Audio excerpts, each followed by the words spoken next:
Dear student, DS judicial academy Prayagraj आपका स्वागत करती है।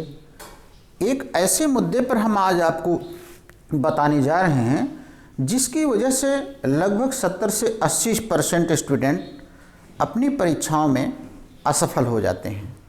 वह है कि मुख्य परीक्षा में मेंस कैसे लिखें, मुख्य परीक्षा को कैसे लिखें। इस विषय पर हम 20-25 साल से जो काम कर रहे हैं, इस विषय की वजह से सारे 200-250-300 मजिस्ट्रेटों को मैंने सिलेक्शन कराया कि कैसे लिखें। इस पर काफ़ी ये लापरवाही करते हैं। तो आपकी जो होने वाली बिहार एपीपी और बिहार सिविल जज है, इन दोनों परीक्षाओं को मुख्य मेंस परीक्षा आप कैसे लिखेंगे, इस पर आपके लिए आज बताना इसलिए ज़रूरी है कि इस परीक्षा को लिखने में आपको एक लंबा टाइम लगता है। प्री नहीं है कि 11 दिन में पास कर लीजिए।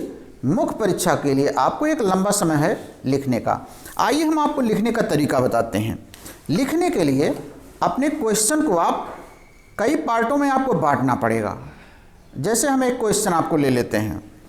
जैसे आपको chapter 21A of the CrPC तैयार करना है कि इस पर अगर क्वेश्चन आएगा तो हम कैसे करेंगे। प्ली बार्गेनिंग, तो प्ली बार्गेनिंग को आप 3 पार्ट में बांट लीजिए। फर्स्ट है प्ली बार्गेनिंग क्या है, और सेकंड पार्ट आपका है प्ली बार्गेनिंग किन अपराधों में होगी, और थर्ड पार्ट है एप्लीकेशन फॉर प्ली बार्गेनिंग। अगला डिस्पोजल ऑफ प्ली बार्गेनिंग। अगला remedy against order of the plea bargaining. फिर से सुनिए, सौदा विवाद क्या है, दूसरा सौदा विवाद किन अपराधों में होगा, तीसरा सौदा विवाद के लिए आवेदन पत्र न्यायालय में दिया जाना, उसमें लिखी जाने वाली बातें, चौथा disposal of the application of plea bargaining, सौदा विवाद के आवेदन का निस्तारण, पनिशमेंट, और रेमेडी अगेंस्ट सौदा विवाद के निर्णय से। इस पार्ट में अगर आपने बांट लिया है इस क्वेश्चन को, तो इस चैप्टर पे आने वाला कोई भी प्रश्न आपका मिस नहीं होगा। अब इसमें क्या होता है, सारे में फिलिंग करते चले जाएंगे आप, ऊपर से एक एक में सब में फिलिंग करते चले जाएंगे, भरते चले जाएंगे, सारा क्वेश्चन आपका पूरा हो जाएगा। केस ला इस पर तो है नहीं, इसलिए आपके लिए कोई दिक्कत नहीं है। तो क्वेश्चन को सारे पार्ट में बांटिए और फिर एक एक पार्ट को आप धीरे धीरे जाकर के भरते जाइए, और रिलेवेंट अगर केस ला है तो उस केस ला को उसमें फिलअप कर दीजिए। अब आइए इंडियन कॉन्स्टिट्यूशन के माध्यम से हम आपको एक क्वेश्चन बताते हैं। इंडियन कॉन्स्टिट्यूशन में आपका क्वेश्चन है कि भारतीय संसद की संविधान संशोधन की शक्ति और सीमाएं बताइए। इस क्वेश्चन को लिखने का तरीका हम आपको बता रहे हैं। इस क्वेश्चन को लिखने में यह है सबसे समस्या, जो पहले निगेटिव आप देखिए कि बच्चे इसमें गलती क्या किए हैं। इस क्वेश्चन में बच्चे गलती करते हैं, संशोधन शक्ति तो नहीं बता पाते हैं, संशोधन की कंप्लीट प्रक्रिया बता रहे हैं, प्रक्रिया पेपर में पूछा नहीं है। सीमाएं बता लेते हैं, क्योंकि सीमाएं वो केस ला लिख देते हैं, सीमाएं भी नहीं जानते, केस ला लिख दे रहे हैं सब। हम इसको लिखने का तरीका आपको बताते हैं। भारतीय संसद की संशोधन की शक्ति और सीमाएं बताइए, विभिन्न न्यायिक निर्णयों से इसके उत्तर दीजिए।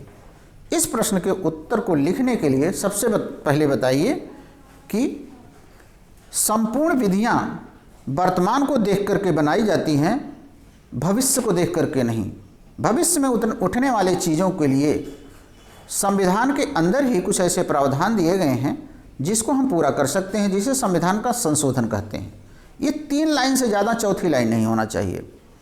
इंट्रोडक्टरी हो गया, स्टूडेंट के अपने नॉलेज का परिचय हो गया। अब दूसरे पार्ट पे आ जाइए, संसद के संशोधन की शक्ति पर आ जाइए।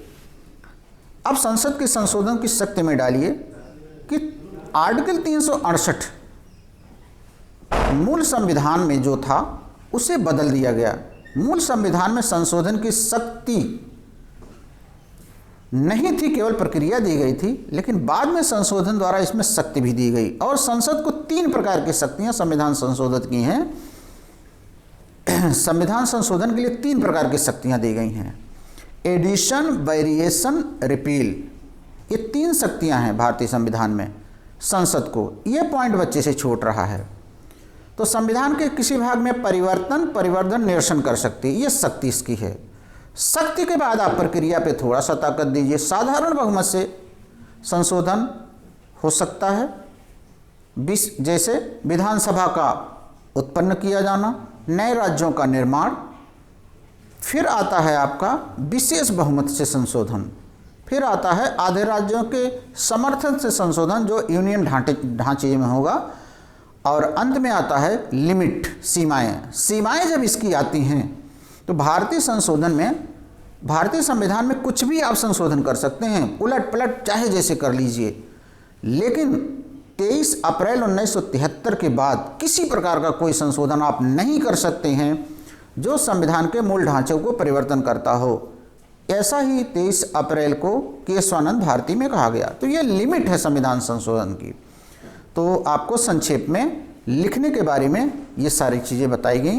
बाकी अगले वीडियो में आपको डिटेल लिखने के बारे में हम धीरे धीरे बताते रहेंगे। सभी छात्रों को धन्यवाद।